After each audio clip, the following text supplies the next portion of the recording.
क्या आप जानते हैं हमारे प्रिय मोदी जी की मंथली सैलरी कितनी है? क्या आप जानते हैं कि बांग्लादेश कई सालों तक भारत से 5 रुपए की तस्करी कर रहा था? और क्या आपको पता है महारानी विक्टोरिया के यहाँ से चोरों ने हीरे जवाहरात नहीं बल्कि फालतू की एक चीज की चोरी की, वो भी 5 बार। ऐसे ही कुछ इंटरेस्टिंग फैक्ट्स के बारे में आज हम इस वीडियो में जानेंगे। तो चलिए शुरू करते हैं आज का वीडियो, जिसका टाइटल है some amazing facts which will blow your mind. Number 1, 5 rupees smuggling. Bangladesh आखिर भारत से इतने सालों से 5 रुपए की स्मगलिंग क्यों करता आ रहा है? यही सोच रहे हैं ना। बांग्लादेश 5 रुपए के सिक्के से ब्लेड्स बनाता था। जी हाँ, वो हमारे एक 5 रुपए के सिक्के से 6 ब्लेड्स बनाते थे। जी हाँ, बांग्लादेश ने साल 1980 से लेकर साल 2000 तक भारत से ये स्मगल करते रहे। हमारे एक 5 के सिक्के से वो 6 ब्लेड बनाते और 2 रुपए का एक ब्लेड बेचते थे। उन्हें सीधे सीधे 7 रुपए का फायदा हो रहा था, यानी हमारा 5 रुपए का सिक्का उनके लिए 12 रुपए बन गया।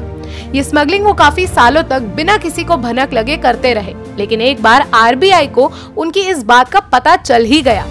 उन्हें पता चला कि कोलकाता के बॉर्डर और बांग्लादेश के बॉर्डर से 5 रुपए के सिक्के का 50% एक्सपोर्ट स्मगल हो रहा था। तभी आरबीआई वालों ने कोलकाता पुलिस की मदद ली और काफी मशक्कत के बाद स्मगलर्स कोलकाता पुलिस के हत्थे चढ़ गए। यही से स्मगलिंग रुक गई और इस स्मगलिंग को हमेशा के लिए रोकने के लिए आरबीआई ने लो क्वालिटी के 5 रुपए के सिक्के बनाना शुरू कर दिया। पहले ये सिक्के high quality ferritic stainless steel से बनता था और अब वो कॉपर निकल से बनने लगा। नंबर 2 पर है चमकीला पासपोर्ट। आप जानते हैं कनाडा का पासपोर्ट नॉर्मल पासपोर्ट से बहुत अलग है। वो लाइट और डे टाइम में कुछ अलग दिखता है, लेकिन अंधेरा और लाइट कम होते ही ये पासपोर्ट चमकने लगता है। आप सोच रहे होंगे कनाडा ने ऐसे पासपोर्ट्स क्यों बनाए? 2013 में कनाडा के पासपोर्ट्स बनाने वाली कंपनी ने पासपोर्ट्स में हिडन यूवी लाइट लगा दी। इससे उनके पासपोर्ट यूनिक हो गए और साथ ही इसके इनविजिबल इनफ्लोरेसेंट फाइबर से बने होने के कारण किसी भी कैनेडियन पासपोर्ट को कॉपी करके नकली पासपोर्ट नहीं बनाया जा सकता। नंबर 3 पर है यूनिक मास्क। कोरोना और कितने साल दुनिया में रहने वाला है कोई नहीं जानता, क्योंकि यहाँ एक लहर खत्म होती है कि दूसरी लहर अटैक करने की पोजीशन ले लेती है। ऐसे में मास्क अब हमारे आउटफिट का प्रमुख और इम्पोर्टेंट हिस्सा हो गए हैं।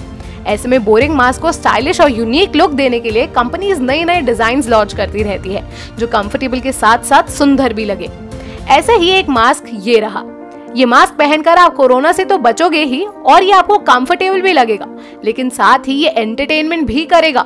वो कैसे, आइए बताते हैं। इस मास्क में ब्लूटूथ अटैच्ड है, noise cancelling, headphone, side inner fan और एलईडी लाइट जैसे कई ऑप्शंस हैं। जब भी आप इसे पहनेंगे आप बोर होने पर सॉन्ग सुन सकते हैं। मास्क के अंदर गर्मी लग रही हो तो फैन चला सकते हैं और अंधेरा हो तो लाइट्स भी जला सकते हैं। इसमें ऐसे फिल्टर्स हैं जो पोल्यूटेड एयर और कोरोना दोनों से आपको बचाएंगे। है ना ये एकदम मस्त मास्क। ये मास्क सस्ता नहीं, कॉस्टली है। इसकी कॉस्ट है लगभग $299। ये मास्क अभी सिर्फ अमेरिका, कनाडा और यूएई में ही मिल रहा है, इसीलिए आपको इसे हमारे मार्केट्स में देखने के लिए थोड़ा वेट करना पड़ेगा। नंबर 4 पर है विक्टोरिया रानी का सबसे बड़ा दीवाना। विक्टोरिया रानी एक सेलिब्रिटी थी जिसके कई फैन थे, लेकिन एक ऐसा भी फैन था जो उनका दीवाना था कि वो बार बार उनकी छड़ी चुरा लेता था। 1938 से लेकर 1948 तक उन्हें कई लोगों ने स्टॉक किया। उनमें से सबसे छोटा था 14 साल का एक बच्चा। इस बच्चे का नाम था एडवर्ड जोन्स। जिस समय जोन्स विक्टोरिया रानी का दीवाना था तब क्वीन विक्टोरिया 16 साल की थी। अपनी दीवानगी के चलते वो 1 साल तक उनका नौकर बनके उनके महल में रहा। जल्दी ये पुलिस द्वारा पकड़ा गया। जब वो पकड़ा गया तब उसके पास क्वीन विक्टोरिया की कोई कीमती चीज नहीं बल्कि छड़ी थी। उस वक्त क्वीन ने छोटा बच्चा समझकर छोड़ दिया, लेकिन वो बाज नहीं आया और उसने फिर से रानी को स्टॉक करना शुरू कर दिया। इस बार वो सोफे के पीछे छिपता हुआ पकड़ा गया। इस बार उसे रिहा नहीं किया बल्कि 3 महीने के लिए बालगृह में भेज दिया गया। नंबर 5 पर अजब गजब स्टैचू। ये अजीब सा स्टैचू देखो, ये हवा में है और इन दोनों पत्थरों को एक रस्सी से बांधा हुआ है। यानी ये कैसे संभव है कि एक रस्सी से 2 पत्थर हवा में लटके हुए हैं? इसे बनाना का श्रेय जाता है शबन अब्बास के एक कलाकार को। ये फ्लाइंग स्टोन इजिप्ट में है। इसे 2008 में कैरो एयरपोर्ट ने बनाया था। इसे देखकर लगता है कि ये कोई ग्रेविटेशनल फोर्स डिफाइंड स्टैचू है, बट ऐसा नहीं है। ये एक इल्यूजन है। ये दोनों पत्थर हैं ही नहीं, बल्कि ये दोनों 2 स्टील के जालीदार बर्तन हैं जिसे पत्थर की शक्ल दी गई है, और ये दोनों बर्तन एक रॉड से अटैच्ड हैं, और ये रॉड जमीन पर गड़ा हुआ है। आपको जो बीच में रस्सी लग रही है वो दरअसल एक मजबूत रॉड है। नंबर 6 पर है बिना विंडोज का प्लेन। ले, ये क्या बात हुई? विंडोज नहीं होंगी तो लोग बाहर के नजारे का मजा कैसे लेंगे? तनिक रुको, इस प्लेन को देखो। इस प्लेन को शुरू करने वाला है एमिरेट्स। एमिरेट्स के प्रेसिडेंट टिम क्लार्क ने घोषणा की थी कि वो जल्द ही बोइंग 777-300 AR प्लेन बनाने वाले हैं। ये प्लेन्स बाकी के प्लेन से वेट से कम भी होंगे, उनसे फास्ट भी होंगे और इसमें अल्ट्रा लाइट डिजिटल स्क्रीन्स होंगी। ऐसी स्क्रीन से सिर्फ खिड़की पर बैठने वाला ही नहीं बल्कि सभी बाहर के नजारों का मजा ले सकते हैं। ये प्लेन्स कार्बन डाइऑक्साइड भी कम छोड़ेंगे फ्लाइंग के वक्त। सो इसका अर्थ है ये प्लेन्स इको फ्रेंडली होंगे। What a thought. ये प्लेन्स तैयार होने में कुछ साल वेट करना होगा। सूत्रों के अनुसार ये 2025 तक तैयार हो जाएंगे। नंबर 7 पर मन भरने तक खिलाने वाला रेस्टोरेंट। मतलब यही सोच रहे हैं ना, शायद एड्रेस भी जानना चाहते होंगे।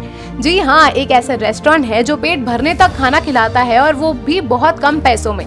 ये रेस्टोरेंट है साउथ कोरिया का सियोल सिटी में। इस रेस्टोरेंट में लंच करने के समय ऑफर होता है जितना खाना है खाओ और उसके लिए जितना पैसा देना है दे दो। सिर्फ लंच क्यों?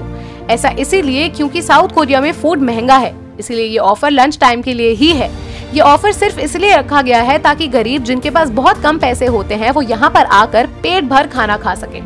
ऐसा नहीं है कि अमीर यहाँ लंच करने नहीं आते हैं, उनके सामने भी ये ऑफर है, लेकिन ज्यादातर अमीर लोग अपनी मर्जी से बिल में ज्यादा पैसे चुका कर जाते हैं। वो भी रेस्टोरेंट की इस चैरिटी में खुशी खुशी अपना कंट्रीब्यूशन देते हैं। उन्हें ये कॉन्सेप्ट बहुत पसंद आता है। यहाँ पर ये ऑफर है कि पेट भर के खाओ, लेकिन खाना वेस्ट करना बिल्कुल अलाउड नहीं है। जितना खाना खा लिया उतना खत्म करना ही पड़ता है और साथ ही कोई टिफिन में भरकर खाना नहीं ले जा सकता। नंबर 8 पर है CD रोम में बहुत है स्पेस। CD रोम में इतना स्पेस होता है कि कई हजार माइक्रोसॉफ्ट ऑफिस वर्क के पेजेस का डाटा एक में सेव हो सकता है। अराउंड 333,000 पेजेस जितना डाटा एक CD रोम में आ सकता है। वाओ, ये दवा है बिल गेट्स का। CD रोम में 738 MB जितना स्पेस होता है। एक माइक्रोसॉफ्ट पेज में 1 MB जितना स्पेस होता है। इस कैलकुलेशन से एक CD रोम में आसानी से 738 MB जितने पेजेस स्टोर हो सकते हैं।